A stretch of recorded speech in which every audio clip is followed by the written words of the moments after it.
Tadi Majelis Hakim di PN Jakarta Pusat menjatuhkan vonis untuk John Field dan dua anak buahnya.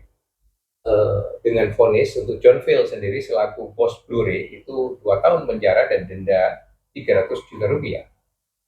Yang menarik adalah John Field selaku bos dari Blu-ray itu sesungguhnya itu sudah mengeluarkan uang puluhan miliar untuk aparatur Direktorat Jenderal Bea Cukai, termasuk 21 miliar untuk Direktur Jenderal Bea Cukainya sendiri, Jaka Budi. Dan sebenarnya fakta bahwa John Field sudah memberikan uang kepada aparatur Direktorat Jenderal Bea Cukai, termasuk kepada Direktur Jenderal Bea Cukai sendiri, Jaka Budi, itu sebenarnya sudah terungkap dari persidangan-persidangan yang lalu ketika saksi fakta itu mengungkapkan hal itu. Dan tadi hakim itu membacakan dengan sangat gamblang tentang jumlah uang yang masuk ke Jaka Budi, 21 miliar. Pertanyaannya adalah, mengapa dari dulu KPK itu tidak juga menangkap dan memproses Jaka Budi? Ini pertanyaan besar. Mengapa harus tunggu di persidangan, dan itu pun belum tentu nanti ke depan apakah Jaka Budi itu langsung bisa ditetapkan sebagai tersangka. Ini kan fakta persidangan.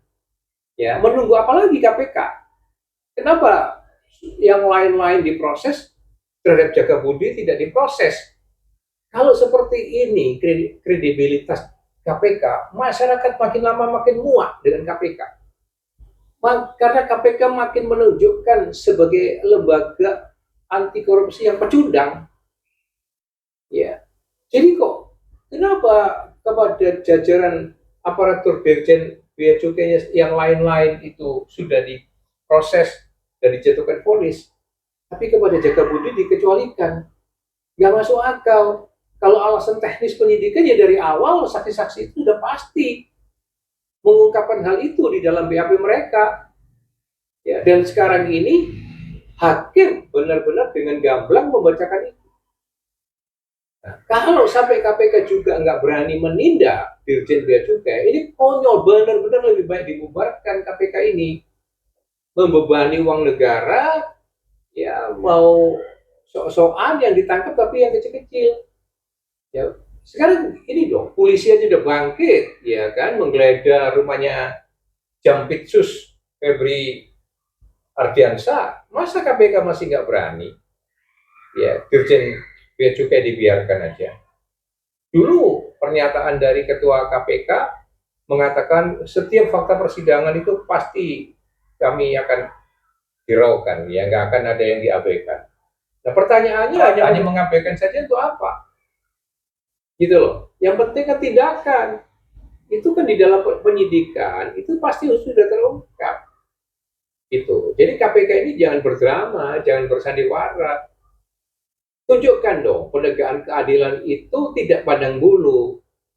Tunjukkan KPK itu benar-benar menghayati persamaan di muka hukum gitu. Jangan ada perlakuan-perlakuan yang diskriminatif.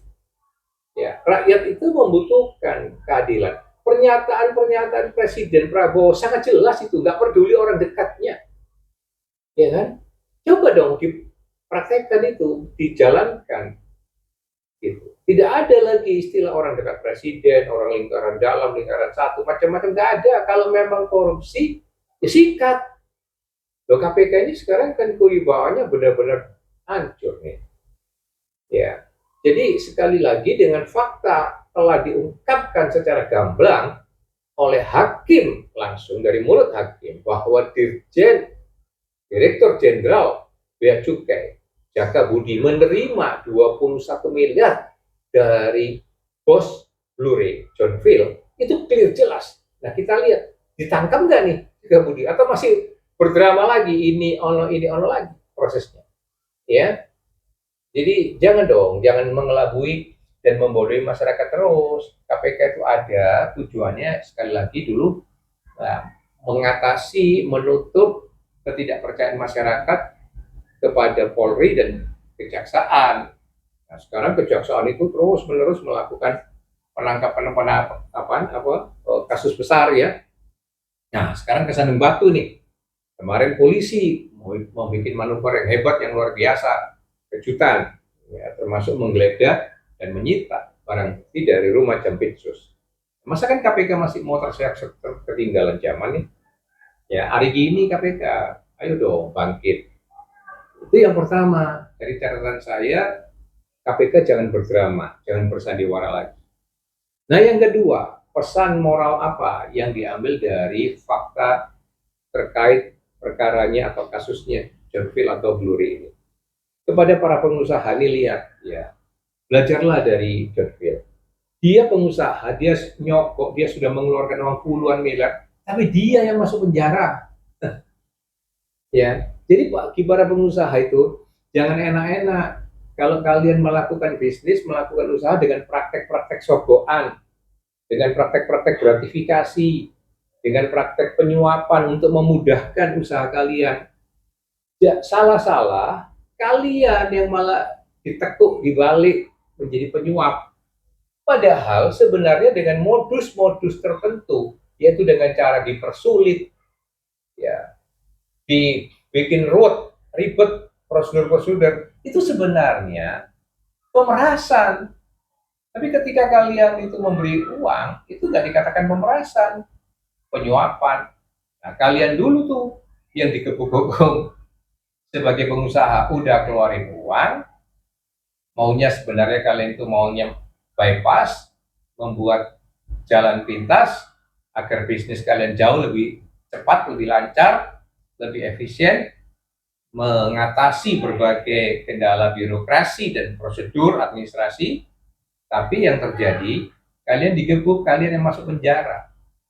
Jadi pesan moralnya adalah para pengusaha, mulailah berbisnis dengan lebih memperhatikan atau mengikuti peraturan perundang-undangan. Ya, jadi memang untuk bisnis dengan cara yang patuh kepada peraturan perundang-undangan itu mungkin sedikit lebih ruwet secara administratif, ya, lebih ribet, lebih harus, ya, karena biasa kalau peraturan itu kan jauh lebih ribet ya secara kalau dijalankan secara administratif. Tapi itu jauh lebih aman. Ya, bisnis-bisnis kalau pebisnis yang benar, yang memiliki kesadaran yang baik tentang hukum, itu akan lebih memilih berbisnis dengan cara mengikuti hukum.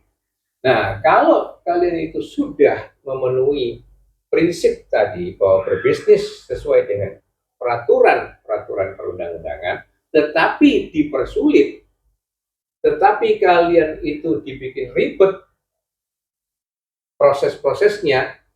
Nah, di sana sebenarnya kalau kalian mengeluarkan uang, itu konteksnya pemerasan pasalnya, bukan lagi suap. Sehingga kalau pemerasan ya sebenarnya birokratnya itu yang bisa lebih terkena, bukan kalian. Nah, jadi ini pesan moral nih, ya, kecerdasan pengusaha harus harus ditingkatkan agar jangan sampai kalian seperti John Phil ini udah mengeluarkan uang puluhan miliar tapi malah dijeblosin ke penjara. Jadi apa yang perlu ditarik dari kasusnya John Phil dan Bluri ini, sekali lagi berbisnis itu lebih baik dengan cara yang inline, yang comply dengan peraturan perundang-undangan, dan dengan cara yang semacam itu kalian berbisnis bisa dengan lebih tenang. Kalau dipersulit baru itu pemerasan. Jadi sekali lagi pesan moralnya adalah berbisnislah sesuai dengan peraturan perundang-undangan. Salam